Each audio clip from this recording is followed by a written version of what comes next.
소제목이 말이에요. 검찰권, 변곡점, 역진, 세차작전, 신건부, 포식자, 퇴행. 그 내용들이 어찌 보면 굉장히 이렇게 명징하고 쇼킹한 단어인데 세차작전을 예로 많이 설명을 해주셨잖아요. 잠깐 얘기해 주시면. 일단 뭐 DK 눈물에 있는 일부 소제목을 아마 얘기를 해주신 것 같은데 좀 낯설 수 있습니다만은 우리가 지금 그 목격하고 있는 윤석열 정부의 여러 가지 행태란 것이 단순히 우리나라에만 있었던 일은 아니다 이런 말씀을 드리려고 브라질 얘기를 들었습니다. 그러니까 브라질에서도 아주 유사한 일이 일어났다. 브라질에서 그 룰라라는 노동자 출신 대통령이 있었는데 그 대통령이 두 번째 도전을 하려고 노력을 하고 있는 사이에 그 모루라는 그 우리식으로 얘기하면 검사입니다. 브라질 용어로는 수사 판사라고 하는데 이 사람이 룰라가 돈을 받아 먹었다라고 대대적인 수사를 전개합니다. 그 수사와 그 수사 프로젝트의 이름을 세차, 자동차 청소한다. 세차 작전이라고 얘기하면서 룰라의 집, 룰라의 사무실 압수수색할 때마다 언론 플레이하고 해가지고 대대적인 홍보를 합니다. 그래서 노동자 출신의 영웅이었던 룰라가 거의 나쁜 놈, 인간 쓰레기 취급을 받도록 만들어 버립니다.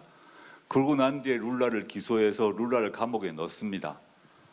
그리고 룰라는 이제 끝장이 난 거죠.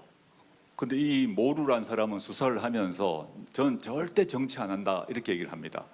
근데 룰라를 집어넣고 그 다음에 브라질에서 가장 극우적인 사람이 이제 군인 출신인데 보우소나루라는 사람이 대통령이 됩니다. 대통령이 되자마자 이 모루라는 검사는 바로 법무부 장관이 됩니다. 룰라는 감옥에 있고. 그러고 난데 이제 나라가 완전히 우양우에서 극우화되기 시작합니다. 근데 천만다행으로 브라질 대법원이 룰라의 그 판결이 무효다라고 해서 무죄 석방 결정을 해가지고 룰라가 석방되고 재선에 성공해서 지금 대통령이 되었거든요. 근데 우리는 아직 그런 과정과 비슷한 과정, 그 초반을 겪고 있는 것이죠. 모루의 역할을 윤석열이 했다고 보시면 되고, 근데 모루는 이제 검사 역할만 했다면 윤석열 검사는 본인이 기소하고 대통령도 된 셈인 것이죠.